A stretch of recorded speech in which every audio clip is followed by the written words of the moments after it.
Alright guys, we're going to try to make this video quick. It is raining out here, and if you're asking yourself why I'm shooting a video in the rain, well, it's because I want to get these videos out to you guys a week ahead of time. A week ahead of when I plan on taking the next step. And by the next step, I mean medication. That is the next step that I take in terms of getting ready for the breeding season. Although my birds appear very healthy, the droppings are firm, the birds feel right, I still don't want to take a chance. The beginning month or the beginning of November is when I take this step. I go through the birds, I select what I'm keeping, and what is staying is going to get medicated.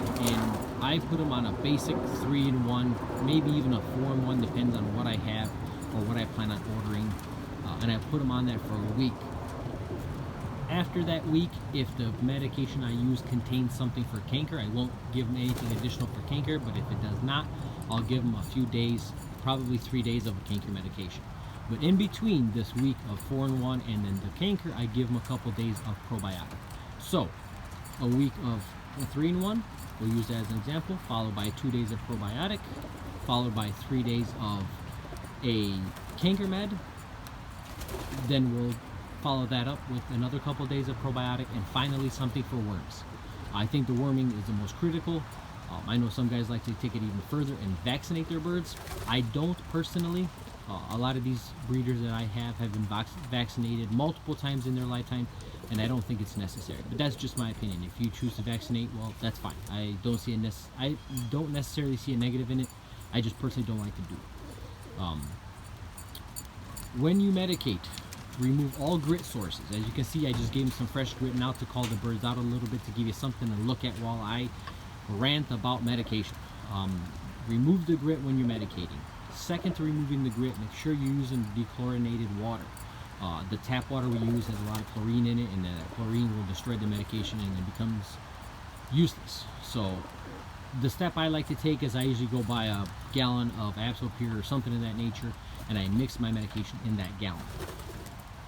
Be smart about it, guys. In the wintertime, birds drink a lot less, so there's no need to mix 3 gallons of medication for 3 separate sections. Mix a gallon of medication and split that 3 separate ways. Even if the birds drink it overnight, that's fine, because they're going to get a fresh batch in the morning anyway.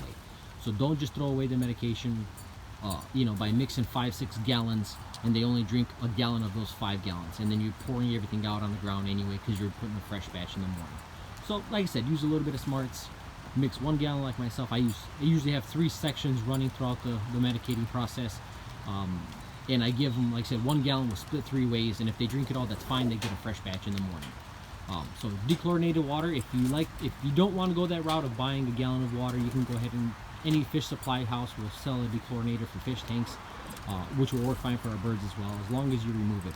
I have heard if you leave tap water out in an open container overnight, 24 hours, it will the chlorine will evaporate out of it. I'm not sure how factual that is, so I don't want to put that out to you. I'd much rather take the route of buying a gallon, a $1 gallon of water and giving them to it that way.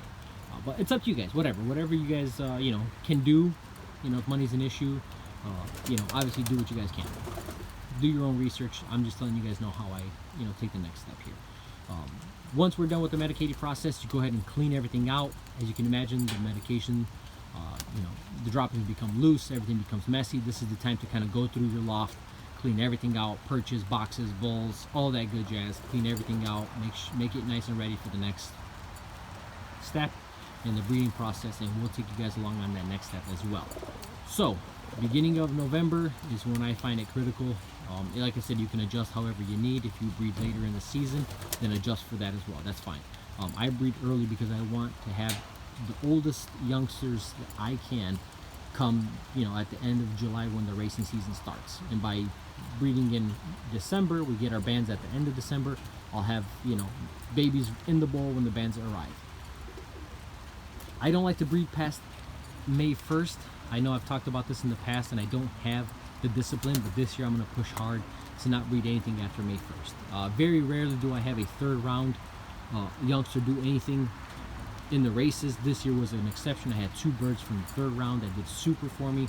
I only raced them in 2 races, a 180 and then sent them straight to the 300, and they scored in both races. Both those birds went to mark. I believe they're going to do very well for him in terms of breeding stock, and they are off my best stuff. So I do believe they'll do very well for him, and they were the exception. Usually third rounders don't do very much, and you know what, at the end of the year we have to get rid of them anyway, so why breed anything after May 1st? It really isn't a benefit to us unless you want to keep something for stock. But you know what, at the end of the day, I'm going to keep what performed for stock, not just because it's off of this or off of that. But whatever. Yeah, like I said, you are the manager of your birds, so you can manage however you choose. This video might not be for everyone, but for the guys who are starting off and you want to get competitive about your birds, this is the approach you need to take. You need to get your birds right, get them through that couple weeks of medicating and worming, and once they're off that 2 weeks, then at least you've done your part.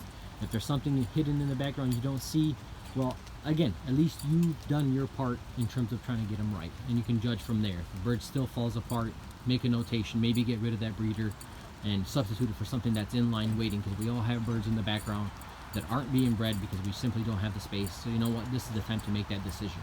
If I medicated all my birds and all of them are fine except for one, well, that bird's out, because obviously, I don't want to chase, me, I don't want to chase birds with medication. If they can't do it on their own, I'm just not going to push for it.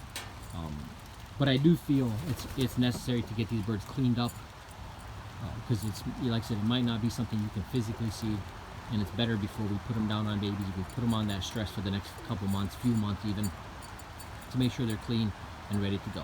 Guys, we'll take you on the next one, which I believe would be in a couple weeks from now, but again, it's going to be a week ahead of time in case you guys want to follow along. I'll see you guys on the next one.